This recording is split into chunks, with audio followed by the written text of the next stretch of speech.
Mereka dibawa ke sini, di bawah lubang ini. Mereka siapa? Itu loh 7 pahlawan revolusi. Coba ceritain gimana? Jadi guys, G30 SPKI adalah singkatan dari Gerakan 30 September 1965, yaitu peristiwa penting dan kelam dalam sejarah Indonesia yang terjadi pada malam 30 September hingga 1 Oktober 1965. G30 SPKI adalah gerakan yang dilakukan oleh Partai Komunis Indonesia yang melakukan penculikan dan pembunuhan terhadap 7 perwira tinggi TNI Angkatan Darat. Para korban yang dikenal sebagai pahlawan revolusi adalah Jenderal Ahmad Yani, Letnan Jenderal Raden Suprapto, Letnan Jenderal Mas Tirto Darmo Haryono, Letnan Jenderal Siswondo Parman, Mayor Jenderal Donald Isaac Panjaitan, Mayor Jenderal Raden Sutoyo Siswomi Harjo, dan Kapten Pierre Andreas Tendean.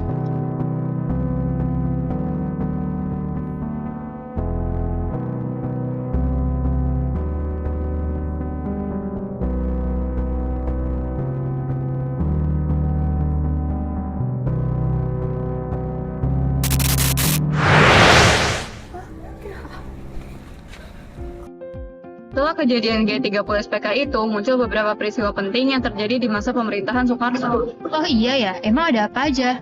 Yang pertama, adanya Tritura yang berisi 3 tuntutan rakyat, yaitu pembubaran PKI, terus pembersihan kabinet Bikora, dan terakhir adalah penurunan harga-harga kebutuhan pokok. terus setelah itu apa yang terjadi? Setelah itu, situasi itu semakin gak stabil karena terjadi krisis ekonomi dan terjadi inflasi sampai 600%. Akhirnya, pada tahun 1966 muncul Supersemar. Jadi, Supersemar itu adalah surat dari Soekarno yang memberikan wewenang kepada Soeharto untuk mengambil tindakan demi memulihkan keamanan dan ketertiban negara. Sampai akhirnya kekuasaan Soekarno berakhir dan kepemimpinan beralih kepada Soeharto. Nah, dari situlah masa Orde Lama runtuh dan kemudian digantikan oleh masa Orde Baru.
Selamat pagi para pendengar, kami melaporkan dari Jakarta. Hari ini ribuan mahasiswa turun ke jalanan melakukan demonstrasi untuk menyampaikan tritura atau 3 tuntutan rakyat kepada pemerintah. Tuntutan tersebut meliputi pembubaran PKI, pembersihan kabinet dari unsur yang terlibat, serta penurunan harga kebutuhan pokok. Para mahasiswa melakukan aksi di beberapa titik penting di ibu kota sambil membawa spanduk dan menyampaikan orasi. Aparat keamanan juga terlihat berjaga untuk menjaga ketertiban selama aksi berlangsung. Demikian laporan kami mengenai demonstrasi mahasiswa di Jakarta. Saya Wahyuni melaporkan. Terima kasih. Turunkan PKI! Turunkan PKI! Bersihkan kabinet Bikora! Bersihkan kabinet Bikora! Turunkan harga sembako!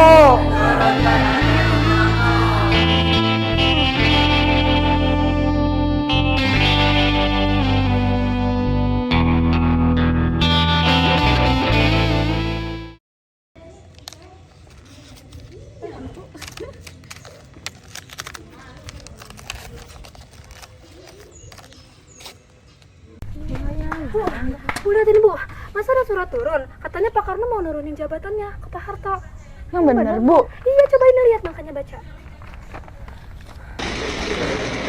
Saya akan bacakan suatu pengumuman dari Presiden Republik Indonesia, Mandataris MPRS, Panglima Tertinggi Angkatan Bersenjata Republik Indonesia. Bunyi pengumuman adalah sedemikian. Kami, Presiden Republik Indonesia, Mandataris MPRS, Panglima Tertinggi Angkatan Bersenjata Republik Indonesia, setelah menyadari bahwa konflik politik yang terjadi dewasa ini perlu segera diakhiri demi keselamatan rakyat, bangsa dan negara, maka dengan ini mengumumkan: pertama, kami, Presiden Republik Indonesia, Mandataris MPRS, Panglima Tertinggi Angkatan Bersenjata Republik Indonesia, terhitung mulai hari ini menyerahkan kekuasaan pemerintahan kepada pengemban ketetapan MPRS nomor 9 MPRS 1966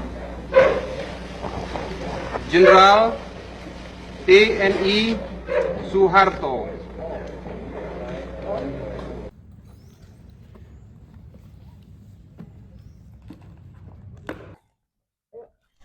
Guys, kalian tahu nggak sih pada zaman Soeharto itu ada namanya swasembada pangan. Emang itu apaan? Pada masa pemerintahan Soeharto, Indonesia menjalankan program besar untuk mencapai swasembada pangan, terutama pada komoditas beras. Program ini dilakukan karena pada masa sebelumnya, Indonesia sering mengalami kekurangan pangan dan harus mengimpor beras dari luar negeri. Pemerintah melaksanakan berbagai kebijakan untuk meningkatkan produksi pertanian. Beberapa langkah yang dilakukan antara lain pembangunan irigasi, penggunaan bibit unggul, pemberian pupuk dan pestisida, serta penyuluhan kepada para petani. Program ini dikenal juga dengan program BIMAS atau bimbingan massal dan intensifikasi pertanian. Hasil dari kebijakan tersebut mulai terlihat pada awal tahun 1980-an. Produksi beras meningkat pesat sehingga Indonesia berhasil memenuhi kebutuhan beras dari produksi dalam negeri. Puncaknya terjadi pada tahun 1984 ketika Indonesia dinyatakan berhasil mencapai swasembada beras dan mendapat penghargaan dari Food and Agriculture Organization. Keberhasilan swasembada pangan ini menjadi salah satu prestasi penting pada masa pemerintahan Soeharto karena mampu meningkatkan ketersediaan pangan dan mengurangi ketergantungan Indonesia terhadap impor beras. Bukannya pas zaman Soeharto bukan cuma swasembada pangan doang ya, contohnya kayak anak-anak Trisakti yang ditembak-tembakin, terus demo besar-besaran di tahun 1998 itu di depan gedung DPR. Iya ya, parah banget. Waktu itu juga sempat ada konflik di mana mahasiswa Trisakti meninggal. Nah, di tahun 6566 juga pas zaman Soeharto itu ada pelanggaran HAM terbesar. Itu pokoknya kacau banget di tahun segitu. Parah banget. Serem ya, serem.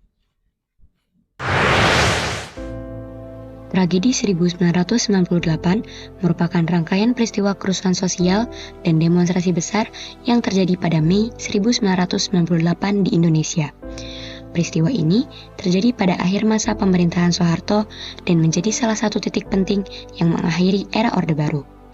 Peristiwa ini dipicu oleh berbagai masalah yang terjadi saat itu, seperti krisis ekonomi yang melanda Asia pada 1997 hingga 1998, harga kebutuhan pokok yang melonjak tajam, tingginya pengangguran dan kemiskinan, serta ketidakpuasan masyarakat terhadap pemerintahan.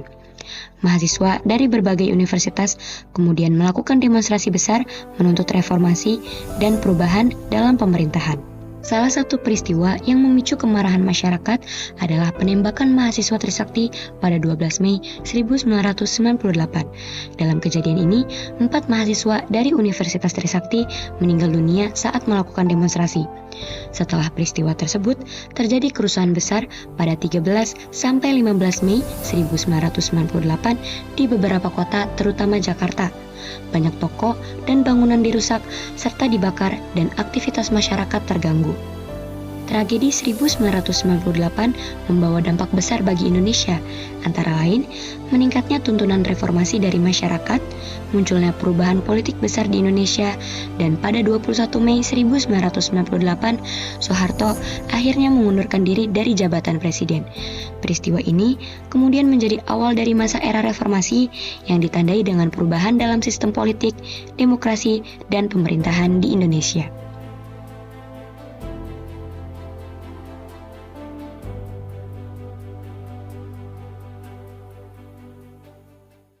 Indonesia dan Bapak Wakil Presiden serta Bapak Ketua Mahkamah Agung Republik Indonesia memasuki ruang.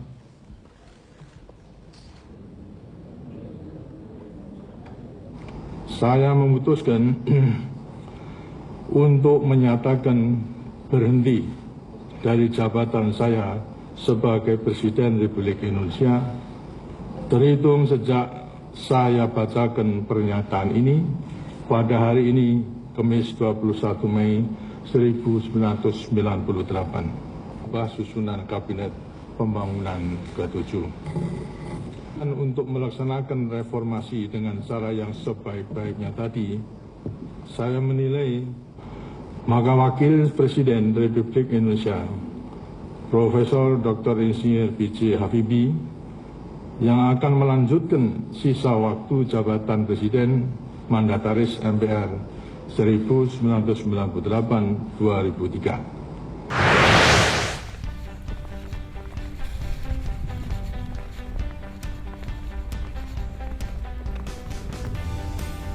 Setelah ngunjungin tempat ini, kita jadi tahu ya kalau pemerintahan Indonesia itu ada plus minusnya. Kita juga sebagai rakyat Indonesia harus menjaga persatuan dan kesatuan. Nah bener banget, kita juga nggak boleh tuh ngelupain perjuangan-perjuangan dari pahlawan kita. Nah bener tuh.